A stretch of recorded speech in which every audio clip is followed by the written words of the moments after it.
কথা বলাটা খুব মুশকিল হয়ে পড়ে, ফোনে টোনে পাওয়া যায় না, উনি তো ব্যস্ত থাকেন, খুবই ব্যস্ত থাকেন, সেই জন্য ওনাকে কয়েক বছর থেকে আর ফোনে কথা বলা যায় না।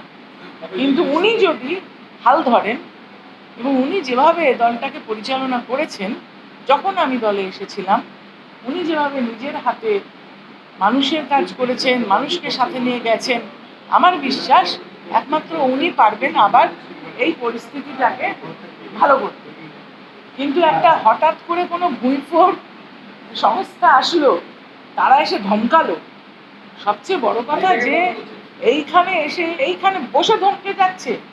আমি রাজনীতি করছি ধরুন 40-42 বছর, একটা মেয়ের বয়স 22 বছর, সে এসে এখানে ধমকে যাচ্ছে। নাম আপনারা বুঝে নিন। হ্যাঁ, তাই তারা তো সারাক্ষণ ধমকাচ্ছে কি করে পলিটিক্স করতে হবে, কি করে ভোট করতে হবে, কি করে। এবারে ভোটটা আপনি দেখুন, সারা বাংলা জুড়ে ভোটের ব্যবস্থাটা দেখুন, সর্বনাশ করার মূলে যদি কেউ থাকে ওই সংস্থা একেবারে সর্বনাশ করে দিয়েছে। সুতরাং দেখুন, আমি যে বললাম যে উনি খুব ব্যস্ত ছিলেন, ইলেকশন চলছিল, তার আগেও তারা এসে মিথ্যা কথা বলেছে, বিভিন্ন মানুষকে তারা ভুল পথে চালিত করেছে। সুতরাং ধরুন একজনকে বললো আপনি যান ওইখানে গিয়ে নাচ করুন, তাহলে আপনি টিকিট পাবেন, ওইখানে গিয়ে গান করুন, আমি কথা বলছি, আপনি বুঝে নিন বাকিটা। যেভাবে তারা পরিচালনা করেছে আমার দলকে সর্বনাশ করে দিয়েছে, এবং যেভাবে এখান থেকেও মানুষকে লেলিয়ে দেওয়া হচ্ছে পার্লামেন্টের ভিতরে বসে কাঁচা খিস্তি করছে, আমি সেই সব মানুষের, সেই মিসোজিনিস্টিক মানুষদের আধিপত্য মানতে পারছি না। আমি স্বচ্ছতাতে বিশ্বাস করি, আমি গণতন্ত্রে বিশ্বাস করি, এবং প্রায় স্কুলে গণ্ডি পেরোনোর আগের থেকেই আমি কিন্তু রাজনৈতিক পরিসরে রয়েছি। আমার সামনে কিন্তু আমার পরিবারে দুজন এমন ব্যক্তিত্ব ছিলেন, একজন 9 বারের সাংসদ এবং 7 বারের সাংসদ, আমার ঠিক নাম্বারটা মনে নেই, আমার মামা গুরুদাস দাশগুপ্ত। তিনি যে ফ্ল্যাটটাতে থাকতেন এবং মারা গেছেন, সেই ফ্ল্যাটটাতে আপনারা কেউ থাকবেন না, এখনো আছে ফ্ল্যাটটা, কেউ থাকবেন না সেই ফ্ল্যাটটার যা অত্যন্ত নিম্ন মধ্যবিত্ত অবস্থাতে। তিনি কিন্তু অতবারের সাংসদ, আমার মনে পড়ছে না ঠিক 6 মাস, আমি বহুবারের সাংসদ। তিনি আমার আদর্শ ছিলেন। আমার আর একজন আদর্শ তারও আগে মারা গেছেন, আপনারা হয়তো সেটাও জানেন না, যে তিনি আমার জ্যাঠামশাই, আমার নিজের জ্যাঠামশাই, এবং তিনি মন্ত্রী ছিলেন, পশ্চিমবঙ্গ সরকারের মন্ত্রী, এবং ইন্দিরা গান্ধীর সময় জাতীয় কংগ্রেসের প্রদেশ সভাপতি ছিলেন অরুণ মৈত্র। তিনি যখন মারা গেছেন, তিনি যখন মিনিস্ট্রি চলে গেল, যখন তিনি আর সভাপতি ছিলেন না, তিনি একটা ছোট স্টেশনারি দোকান চালাতেন লেক গার্ডেন্সে, তাই করে তার জীবিকা নির্বাহ হতো, ছোট স্টেশনারি দোকান। সুতরাং আমি তো সেই টাইপের পরিবারেরই। সেখান থেকে আমি নিজের চেষ্টায় ডাক্তার হয়েছি, আমার স্বামী ডাক্তারি করেন, এখনো 10 ঘন্টা 12 ঘন্টা খাটেন, আমরা পরিবারের সবাই পরিশ্রম করি, তাতে চলে। কিন্তু গত কদিনে ফেসবুকে এই ভুঁইফোড় নেতারা এবং যারা কিছু 2011-র পরে মধু সংগ্রহ করতে উড়ে উড়ে এসেছে, তাদের যে কমেন্টগুলো আসছে ফেসবুকে, এটা সত্যি সহ্য হচ্ছে না। কেননা তারা জানেই না যে কার সম্বন্ধে বলছে, এবং তারা জানেই না যে বিগত কয়েক বছরে যে বৈভব, যে অস্বচ্ছতা, যে দুর্বৃত্তায়ন ঘটেছিল, তাতে আমার কোনো সহমত ছিল না, এবং সেটা নিয়ে আমার অনেক পাতানুবাদ হয়েছে বিভিন্ন স্তরে, এবং বিভিন্ন স্তরে যে ধরনের অনৈতিকতা ছিল সেগুলোর সঙ্গে আমার সংঘাত হয়েছে। দলের বাইরে তো বটেই, কেননা আমি তো রাজনীতি শুরু করেছি, আপনাকে বললাম যে ধরুন 84 সালে প্রথম কাজ, এবং বিগত 5-7 বছরের এই বৈভব, এতে আমি অভ্যস্ত নই, অত্যন্ত মধ্যবিত্ত জীবনযাপন করতে অভ্যস্ত, এবং আমি মনে করি যে যদি রাজনীতি করতে হয়, সমাজসেবা করতে হয়, মানুষের জন্য কাজ করতে হয়, তাহলে নিজেকে মানুষের সঙ্গে মিলিয়ে দিতে হবে, বিলিয়ে দিতে হবে। তাহলে মানুষের যে সমাজ ব্যবস্থার মধ্যে অবস্থান, সেই অবস্থানটাকেই আমরা বিশ্বাস করি, এটা পারিবারিকভাবে করি, এবং আমি মানসিকতার দিক দিয়েও সেই লোক। তাকে যদি ফেসবুকে ছোট ছোট কেউ এইভাবে আক্রমণ করে, এটা অনুচিত, অন্যায়।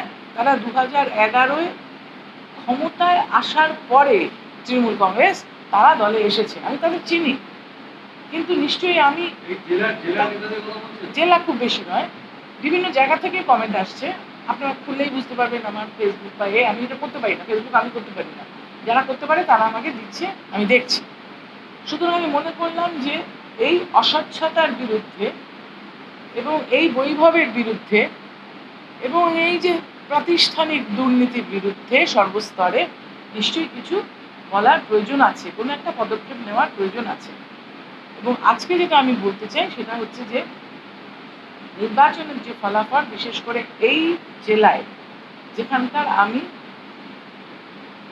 সাংগঠনিক সভাপতি, আমাকে কিন্তু তার দায়ভার নিয়ে নৈতিক অধিকার আমার আছে যে এটা স্বীকার করে নেওয়া যে নিশ্চয়ই আমারও কোনো ভুলভ্রান্তি আছে দল পরিচালনায়, যার জন্য এই রেজাল্ট হয়েছে। তার জন্য আমি পদত্যাগপত্র পাঠিয়েছি আমাদের রাজ্য সভাপতি সুব্রত বক্সির কাছে, আমি সভাপতির পদ থেকে পদত্যাগ করেছি। কয়েকদিন আগে দেখা গেল যে আপনাকে অন্ধকারে দেখে আপনার লোকসভার পদ থেকে আপনাকে সরিয়ে দেওয়া, এটা কতটা আপনার কাছে দুঃখের বা ওনারা মনে করেছেন যে আমায় সরালে আরো কাজ ভালো হবে, ওনারা মনে করেছেন সংসদীয় কাজ হয়তো আমি পারছি না, এটা তো তাদের ব্যাপার। কিন্তু সোশ্যাল মিডিয়াতে আপনি আপডেট করে পোস্ট করেছেন। না, ওটা কিন্তু কোনো অভিযোগ না, কিছু না, আমি যা ফ্যাক্ট তাই বলেছি, ফ্যাক্ট তো বলতেই হবে, কারণ ইতিহাস তো বিকৃত করা যায় না, ওটা তো ইতিহাস, এতদিনের সম্পর্ক, তার জন্য এই পুরস্কার পেলে বিষয়টা এটা তো ইতিহাস। ইতিহাসটা তো এটাই যে ওনার 84 প্রথম যে নির্বাচন, সেই নির্বাচনে তখনকার দিনে কিন্তু এরকম ফ্লেক্সের পোস্টার ছিল না, হাতে দেয়াল লিখতে হতো, এবং উনি হয়তো তখন আমার মতন দূরবর্তী একজন কর্মীকে দেখেছেন কিনা জানি না, কিন্তু আমি কাজ করেছিলাম, আমার জেঠিমা ছিলেন মহিলা কংগ্রেসের সভানেত্রী, প্রদেশ কংগ্রেস সভানেত্রী গীতিকা মৈত্র, যার হাত ধরে আমিও এসছি, এরকম বললাম, অরুণ মৈত্র প্রদেশের সভাপতি ছিলেন, মন্ত্রী ছিলেন, তাদের হাত ধরেই আসছি। কি পরিণতি, কোনো পরিণতি না, ঠিকই তো আছে, এরকমই তো হয়, কোনো কিছু কি স্ট্যাটিক থাকে, ওঠে নামে পরে আবার ওঠে। বিধানসভা নির্বাচনে বারাসাতে প্রচারের নেতৃত্ব আপনার নামই উল্লেখ করেন, ভুলে গেছেন, ব্যস্ত ছিলেন তো। কিন্তু দীর্ঘদিন বিভিন্ন এই বিষয়গুলো কিভাবে দেখছেন, এই যে ভুলে যাওয়া এবং আপনার বিরুদ্ধে একটা অসম্ভব ব্যস্ততায় অনেক কিছু হয়, সেটার কোনো আমি দেখছি না। দিদি একটা বিষয় হচ্ছে তৃণমূল কংগ্রেসের অন্দরেই একটা প্রচার ছিল আপনি নাকি ছেলের টিকিটের জন্য, ওটা তো তোমার বানানো, না এই প্রচারটা কিন্তু কিন্তু বলেছিলে ঘটনা নাকি আপনার বলেছিল টিকিট বিরুদ্ধে আনতে অভিযোগ পারে না, করা? এসব বলেছে। দিদি এই ছেলের টিকিটের প্রসঙ্গটা কি আদৌ সত্যি, ক্লিয়ার করে দিন। আরে আমার মতন একটা বৃদ্ধা মানুষ যে আজকে 40 বছর রাজনীতি করছে, তাকে এইসব প্রশ্ন করার কোনো মানে হয়? দলের প্রার্থী আমার প্রার্থী, আইনটা কিছু থেকে দিদি দলের সঙ্গে অনেক আগে আপনার দূরত্ব তৈরি হয়েছিল। সেটা একটা হয়েছে, কেননা ওরা এমন ভুলভাল নির্দেশ দিত, এমন অথরিটেরিয়ান, বুঝেছেন, মানে অথরিটেরিয়ান মানে হচ্ছে ধরুন অটোক্রেটিক একটা অ্যাটিটিউড নিত, যেন ওইখান থেকে কথা বলছি আর আমাদের সবাইকে শুনতে হবে, তা তো নয়। 4টে লোকসভা নির্বাচন করেছি, তার আগে আমি 5টা ইলেকশন হেরেছি, 5বার। কোন সালে হেরেছি? 96তে হেরেছি যাদবপুরে। কোন সালে হেরেছি? 98তে দল তৈরি হওয়ার পরে। কোন সালে হেরেছি? 99তে হেরেছি হাওড়ায় মেয়রের বিরুদ্ধে। 2001-এ হেরেছি বালিগঞ্জে, তখন দাঁড়িয়েছিলেন চিফ হুইপ যিনি বামফ্রন্ট, তার বিরুদ্ধে। এইসব যুদ্ধ করতে করতে লড়াই সংগ্রাম করতে করতে জীবনের সব কিছু শেষ করে দিয়েছি শুধু গণতন্ত্রের প্রতিষ্ঠা করতে এই রাজ্যে। সেখানে আমার সম্বন্ধে যদি কেউ কিছু বলে বা আমাকে যদি শেখাতে আসে, সেটা ভ্রান্তি নয় তার? একটা নৈতিক দায়িত্ববোধ তো থাকে যে আমি যখন এখানে সভাপতি হিসেবে রয়েছি, তখন এখানে আমরা 5টা অ্যাসেম্বলি সেগমেন্টে হারলাম। এখন বাংলা জুড়ে হয়তো যে আমাদের অবিশ্বাস্য ফল যে 80টায় নেমে গেছে আমাদের সিট, আমি সেটা মানতে পারছি না, কিন্তু সেই জেলার দায়িত্ব যার যার আছে তিনি বুঝবেন। আমি এখানে যে 5টা, আমার এখানে 7টা এমএলএ ছিল, বিধায়ক 7টা সেগমেন্টে, সেই 7টার মধ্যে 5জন হেরে গেছে। হারার কথা নয় কিন্তু, কেননা যে পরিমাণ উন্নয়ন হয়েছে, যে পরিমাণ পরিশ্রম আমি এই 7টা সাংসদ হিসেবে করেছি, তাতে করে কিন্তু মানুষের সেই সাড়াটা আমি পাবো বলে আশা করেছিলাম। আমি বললাম যে একটা দুর্বৃত্তায়ন ঘটেছে সর্বস্তরে, এবং সেই দুর্বৃত্তায়ন মধ্যবিত্ত মানুষ নেয় না, এবং যে অসৎ আচরণ ঘটেছে সেটাও মানুষ নেয় না। একটা অহমিকা হয়ে গিয়েছিল, সেই অহমিকাটাও মানুষ নেয় না। কর্মীদের মধ্যে ছিল, নেতাদের মধ্যে ছিল।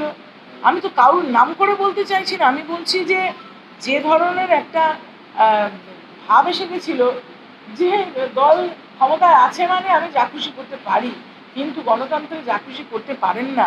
সংবিধান আছে, সংবিধান মেনে চলতে হবে, মানুষ সেটাই বুঝিয়ে দিয়েছে। দলের প্রাতিষ্ঠানিক দুর্নীতি বলতে কি বলতে চাইছেন?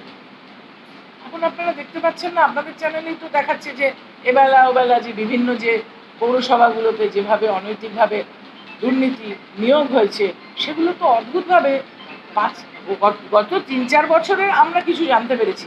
ভেতর ভেতরে কী হয়েছে তো কিছু জানতে পারিনি। ভেতর ভেতরে এরা যে করেছে সেটা তো আমরা কিছু উপর থেকে বুঝতে পারিনি, অন্তত আমি বুঝতে পারিনি। আপনার এলাকায় একাধিক পৌরসভা থাকে, চারটি পৌরসভা রয়েছে। সেই ব্যাপারেই দলের যে বৈভব এবং প্রাতিষ্ঠানিক দুর্নীতি তো আপনি রয়েছে। নিশ্চয়ই হয়েছে, পরে দেখুন না চিঠি। দিদি এর পরেও কি আপনি দলের মধ্যে থাকবেন?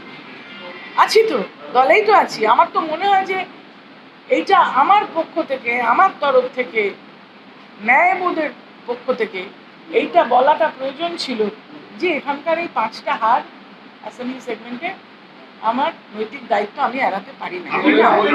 হঠাৎ সেন্ট্রাল নিরাপত্তা দেওয়া নিয়ে একটা প্রশ্ন উঠছে। আমাদের ভিডিও ভালো লাগলে লাইক এবং শেয়ার করুন। কমেন্ট সেকশনে গিয়ে জানান আপনাদের মতামত। আরও ভিডিও পেতে আমাদের চ্যানেল সাবস্ক্রাইব করুন এবং প্রতি মুহূর্তে খবরের আপডেট পেতে প্রেস করুন বেল আইকন।